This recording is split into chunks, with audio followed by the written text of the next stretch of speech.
तो एवरेज की बात करें, जहाँ पे आप गवर्नमेंट जॉब थी आपकी, उस टाइम रही होगी 30-40 हज़ार रुपये रही होगी, आज से 12 साल पहले। आज वो लाख 2 लाख रुपये तो होती।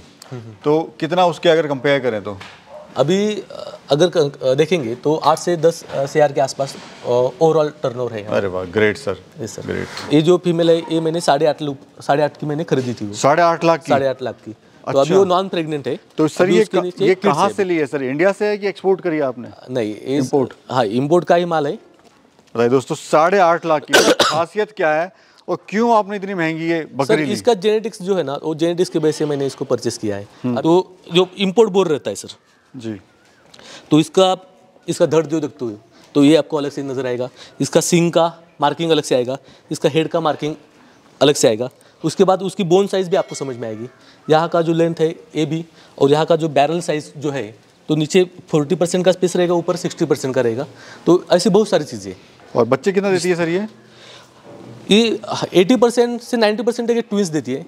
नमस्कार भाइयों, इंडियन फार्मिंग टेक्नोलॉजी में आपका एक बार फिर से स्वागत है। दोस्तों आज मैं पहुंचा हुआ महाराष्ट्र में।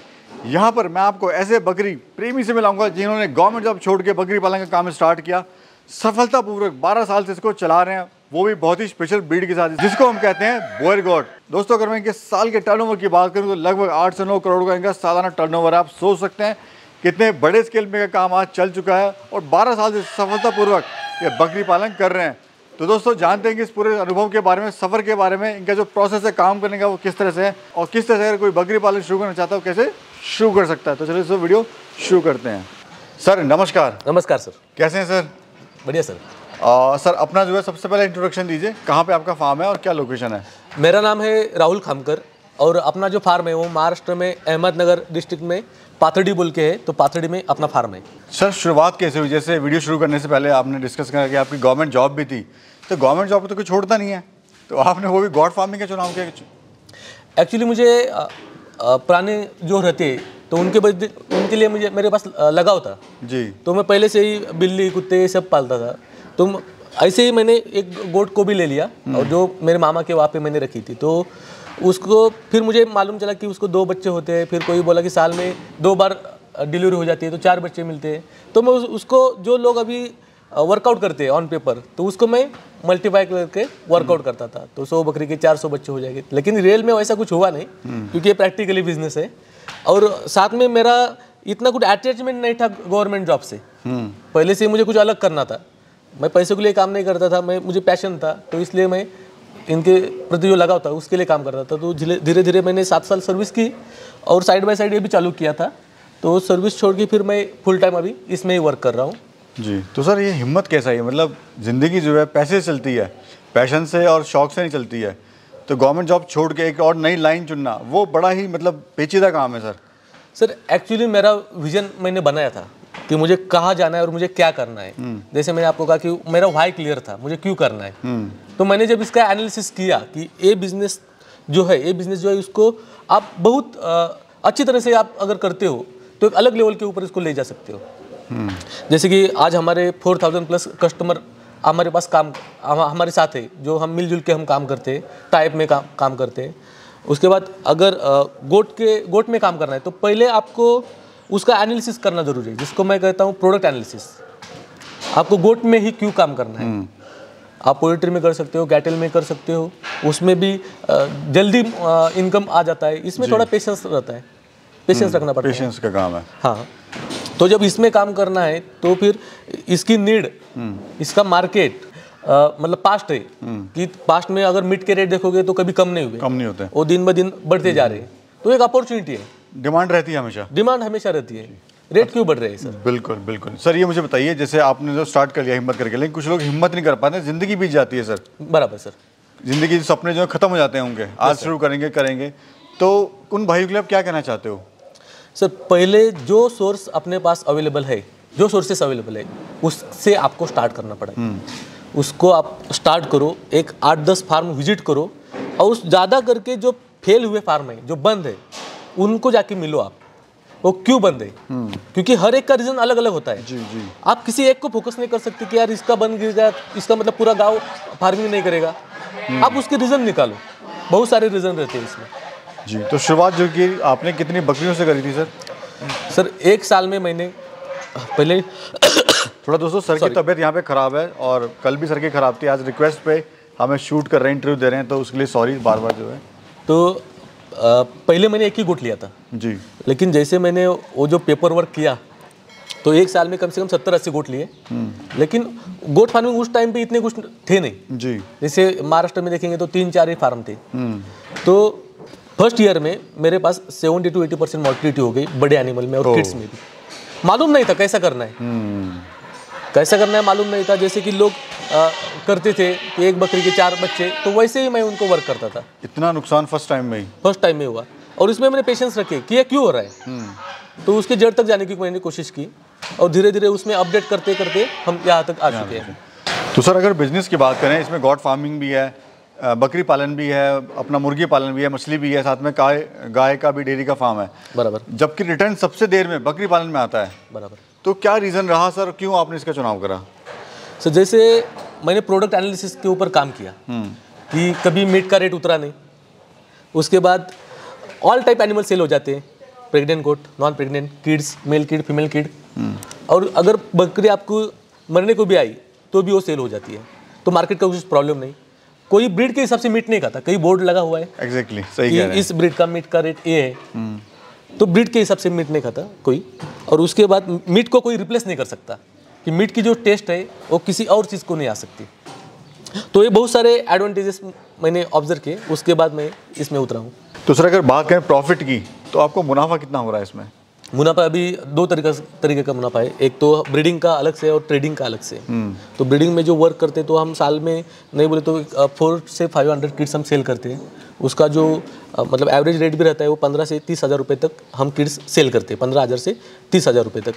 और ट्रेडिंग का रहता है तो ट्रेडिंग में हम जो हमने एग्रीमेंट करके रखे हैं तो उनसे जो रिटर्न आ रहा है तो उससे हम ट्रेडिंग करते हैं, जो कि उनके पास से हमें रिकॉर्ड आता है कि आप देखोगे कि हर गोट को टैगिंग है। टैगिंग मतलब उनकी पेडिग्री हमने मेंटेन रखी हुई है। तो इस ब्रीडिंग के गोट में हम ट्रेडिंग भी करते हैं, दोनों तरह से आप प्रॉफिट ले रहे हैं। हाँ, तो उसमें भी हम प्रॉफिट। तो एवरेज की बात करें, जहाँ पे आप गवर्नमेंट जॉब थी आपकी उस टाइम रही होगी 30-40 हज़ार रुपये रही होगी, आज से 12 साल पहले। आज वो 1 लाख 2 लाख रुपये तो होती, तो कितना उसके अगर कंपेयर करें तो अभी अगर देखेंगे तो 8 से 10 CR के आसपास ओवरऑल टर्नओवर है। अरे वाह, great sir, yes sir, great, बहुत बढ़िया। अच्छा, क्यों फार्म बंद होते हैं? काम इतना अच्छा है सर, डिमांड इतनी है, हमेशा हिंदू मुसलमान सब खाता है इसको और डिमांडेबल चीज़ है, तो क्यों फार्म बंद होता है? क्यों जो फार्मर है वो फेल हो जाता है? सर हर कोई जो है ना वो अपने हिसाब से फार्मिंग करता है। कई एक तो किसी को देख के इंस्पायर होके वीडियो देख के इंस्पायर होके फार्म डाल देता है। उसके पीछे का रीज़न उसको क्लियर नहीं होता। जैसे मैंने कहा कि वाई क्लियर नहीं होता, तो क्या करता है कि कोई सी भी बकरी लाई, फार्म में डाल दी, फार्म बांध दिया, चारा पानी है तो चारा पानी हो गया, तो उससे कुछ काम नहीं होता। आप जब तक बकरी की रिक्वायरमेंट को कंप्लीट नहीं करोगे तब तक बकरी आपकी रिक्वायरमेंट कंप्लीट नहीं करेगी। सब ब्रीड स्टॉल फीड नहीं होती और आपकी जो मेंटेनेंस कॉस्ट है ये इसमें मतलब अच्छी तरह से आपको सेट करनी चाहिए कि मेंटेनेंस कॉस्ट मेरी इतनी है तो मुझे इतना वेट गेन मिल रहा है और मैं इसको बेचूंगा तो मुझे इतना रिटर्न मिलेगा। तो मेंटेनेंस कॉस्ट के ऊपर भी आपको काम करना चाहिए। आप खाली इतना पकड़ के चलोगे कि एक बकरी 2 बच्चे देगी, 1.5 साल में 4 बच्चे हो गए, तो ऐसा नहीं चलेगा। इसमें हर एक पर्सन ब्रीडिंग करने के ऊपर काम कर रहे हैं, वो सेलिंग के ऊपर काम नहीं कर रहे हैं। जी। तो अगर आप सेलिंग के ऊपर काम नहीं करोगे तो आपका माल बिक नहीं पाएगा। तो आपको सेल करना है तो लोग आपको पहचानने चाहिए। आपको लोग जब पहचानेंगे तो आपकी क्वालिटी उनको दिखेगी। तो मार्केटिंग के ऊपर आपका फोकस उतना चाहिए। जैसे कि 10% आप अगर क्वालिटी मेंटेन करते हो तो 90% आप मार्केटिंग भी करो। जी, मार्केटिंग का भी एक बड़ा इंपॉर्टेंट रोल है, बहुत इंपॉर्टेंट। अच्छा, मार्केट की बात भी करेंगे। ये बताइए, जो आपकी ब्रीड है ये बोयर गोट है, एक बड़ा हवा है सर मार्केट में कि बोयर का, और कहीं लगता नहीं कहीं बिकती है ये। अगर राजस्थान हरियाणा वगैरह की बात करें तो वहाँ किसी के पास नहीं है, वो डरते हैं कि भाई कहाँ बेचेंगे। बराबर। थोड़ा इसके बारे में बताइए कि एक तरफ ये चल रहा है कि ये बहुत ज़्यादा डिमांडेबल है और एक तरफ इसके मार्केट कहीं है भी नहीं, तो ये माल जा कहाँ रहा है, कहाँ बिक रहा है ये? सर जैसे कि अभी अपन देखेंगे कि पोल्ट्री फार्म है, तो पोल्ट्री फार्म में बॉयलर और वो जो क्रॉस ब्रीड है उसके बिना वो वर्कआउट नहीं होता। कैटल फार्मिंग में भी जर्सी और एचएफ इनके सिवा वो वर्कआउट नहीं होता। जैसे कि हर फार्मिंग में एक डेप्थ रहता है। जैसे गोट फार्मिंग में है बोर डेप्थ, वर्ल्ड में सबसे फास्ट बढ़ने वाला एनिमल। डेली वो 250 से 300 ग्राम प्लस तक वो बढ़ सकता है डेली में। उसके बाद सबसे ज़्यादा मीट परसेंटेज 65 to 70% इसमें मीट परसेंटेज है, जो कि इंडियन ब्रीड में 45 to 50% है। तो इसका मेन पर्पज़ जो है वो कॉस्टली सेल करना पर्पज़ नहीं है। अभी इतनी क्वांटिटी नहीं है, इसलिए इसके रेट ज़्यादा है मार्केट में। जब क्वांटिटी बढ़ेगी तो ऑटोमेटिकली वो रेट अपने हिसाब से, लोगों के हिसाब से आ जाएगी। तो इसका मेन पर्पज़ जो है कि आप अपने लोकल बकरियों को क्रॉस करें और उससे जो होने वाला प्रोडक्शन है उसको आप सेल करें। जैसे कि फॉर एग्जांपल अपने जो किड्स है, देसी किड्स, वो 3 से 4 महीने में 12, 13 या 15 किलो तक हो जाते हैं। तो अगर आप बोर का क्रॉस करोगे उनको, तो वही किड्स आपको 24 से 26 किलो तक मिलेगा, उतने ही टाइम में, उतने ही मेंटेनेंस में। ओके। तो इसके ऊपर आपको काम करना पड़ेगा। उसके बावजूद इसमें जेनेटिक्स बहुत मैटर करता है। आपको रिजल्ट चाहिए तो genetics plus management is equal to result. तो रिजल्ट ऐसे ही नहीं मिलेगा कि आपने अच्छे जेंट्स का मेल भी लाया और उसको देखभाल नहीं की तो रिजल्ट नहीं मिलेगा। आप कोई भी जानवर लाते हो, उसको खिलाते हो तो भी रिजल्ट नहीं मिलेगा। तो दोनों का कॉम्बिनेशन होना जरूरी है। अच्छा ठीक है सर, आपका काम अच्छा खासा चल रहा है 12 साल से, लेकिन जो हमारे युवा साथी जिनके पास पैसा कम है, गरीब फार्मर है, वो कैसे स्टार्ट करे और अपने मार्केट कैसे बनाए? पहली बात जो है कि आप लोन वगैरह मत लो, अपने पास जो सोर्सेस है उससे फार्म स्टार्ट करो। शेड बांधने की भी ज़रूरत नहीं है। अगर किसी को शेड का कुछ ये नहीं है, सोर्स नहीं है, तो वो कुछ ना कुछ कर सकता है। वरना किसी के पास थोड़ा बहुत हो जाता है, किसी के पास मतलब गाय भैंस का भी हो जाता है, या फिर कुछ भी कम खर्च में जो बना हुआ ऑलरेडी घर में, जो पुराना टूटा फूटा उसमें। हाँ, तो उससे स्टार्ट करें। और स्टार्टिंग जो है वो 10 से 20-25 गोट से स्टार्ट करें, मिनिमम 10, ज़्यादा से ज़्यादा 25 गोट से। और उनके ऊपर 1-1.5 साल तक काम करें, उनको समझ के लो। पहली बात कि गोट को आप उसको परखना चालू करो, वो उसके हाव भाव समझो, आप उसके ऊपर काम करो, फिर आपको गोट फार्मिंग अच्छे तरीके से समझ में आएगी। वो कौन खाती है, कौन नहीं खाती है, ये भी आपको समझ में आना चाहिए। कौन सी बकरी चारा खाती है, नहीं खाती है, वो खड़ी है तो क्या बात है, क्यों साइड में जाके खड़ी है, तो उसको आपको परखना जरूरी है ये चीज़ों को। सर अगर कोई फार्म स्टार्ट करता है तो लोग सोचते हैं जल्दी से इनकम आनी स्टार्ट हो जाए, तो कितने दिन का सब्र रखें?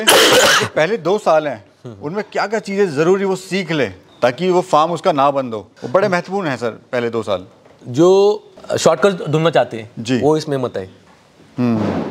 और जिनके पास मतलब इसमें 3 वे, जल्दी जो अमीर होना चाहते हैं वो ना आए इसमें, उसमें ना आए। उसकी इसमें 3 वे है, लोकल मार्केट, ईद मार्केट मतलब बकरी ईद मार्केट, और ब्रीडिंग मार्केट। ये तीनों वे जो है ना वो एक ही मशीन से निकलते हैं, जो कि बकरी है। तो जैसे बकरी की ब्रीडिंग वगैरह होगी तो उससे वो 3 वे निकलेंगे। और उसके बाद आपको जो काम करना है उसमें आपको रिकॉर्ड कीपिंग के ऊपर काम करना पड़ेगा। इनका रिकॉर्ड मेंटेन चाहिए। आपसे लोग क्यों खरीदी करें, आपको इनके ऊपर का खर्चा निकालना आना चाहिए।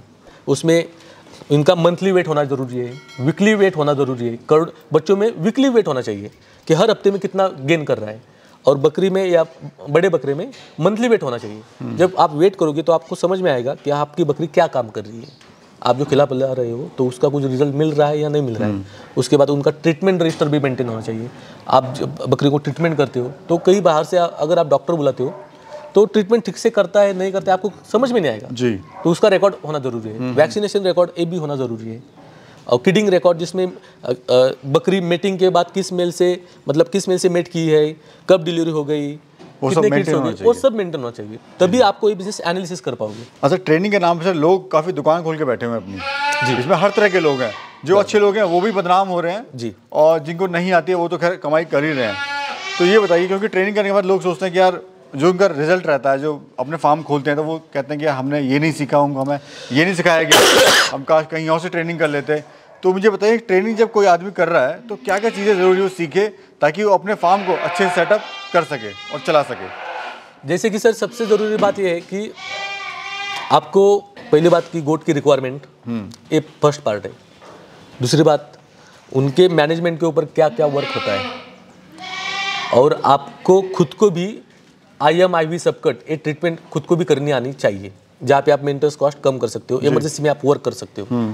उनके खुर बनाना, नाखून मतलब सिंग बनाना, ये आसान चीज़ें हैं, वो भी आप इजीली सीख सकते हो। और सबसे ज़रूरी बात यह है कि जब तक आप प्रैक्टिकली काम नहीं करोगे आपको ये बिज़नेस समझ में नहीं आएगा। आप कितना भी दिन का ट्रेनिंग ले लो, 1 दिन का लो या 1 महीने का लो, जब तक आप प्रैक्टिकल नहीं करोगे। अब बहुत सारे लोगों ने सर MSc IT का कोर्स किया रहता है कंप्यूटर का जी, मैंने भी किया था, 10वीं 12वीं था तब, लेकिन अभी कुछ याद नहीं है। गोट फार्मिंग का भी वैसा है, ये बाद में कुछ याद नहीं रहता, खाली आपको ब्रीड याद रहती है। बिल्कुल, ट्रेनिंग आज करिए, फार्म खोल रहे हैं आप 6 महीने बाद में, तो खाली ब्रीड याद रहते। तो जब तक आप खुद कहीं तालाब में नहीं सीखोगे तब तक समुद्र में जा नहीं सकते। समंदर में जाना है तो तालाब में जाना ही पड़ेगा।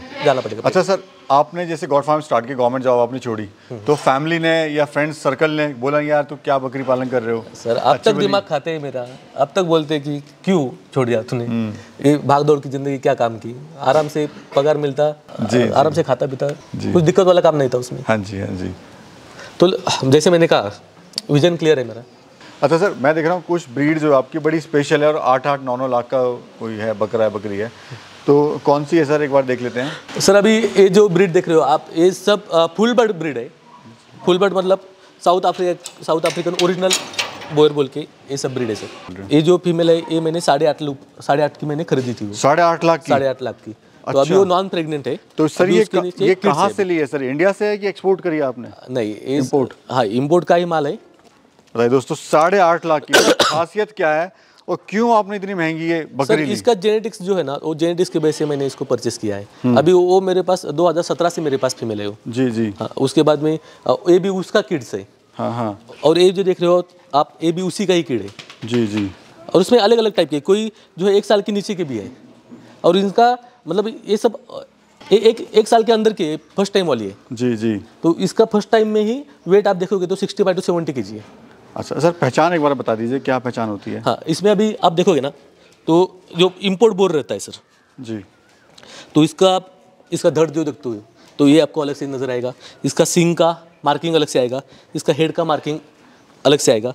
उसके बाद उसकी बोन साइज़ भी आपको समझ में आएगी।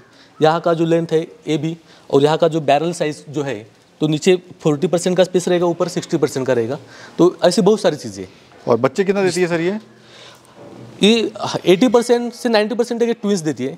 इसमें 3 का भी रिकॉर्ड है, 5 का भी रिकॉर्ड है मार्केट में, 4 का भी रिकॉर्ड है, और ऑलमोस्ट 7 का भी रिकॉर्ड है जी। मतलब इसमें ज़्यादा से ज़्यादा किड्स देना और ज़्यादा से ज़्यादा वेट गेन करना, ये दोनों चीज़ें इस प्रोडक्ट में अवेलेबल है। तो सर यहाँ पे मुझे बताइए, जो हमारे युवा साथी बेरोजगार हैं, जो जॉब के लिए जाते हैं, धक्के खाते हैं शहरों में, तो उन लोगों के लिए, या फिर जो लोग आज बेरोजगार बैठे हुए हैं घर पे, या हमारी माताएं बहनें हैं या जो भी हैं, तो उनको आप क्या कहना चाहोगे?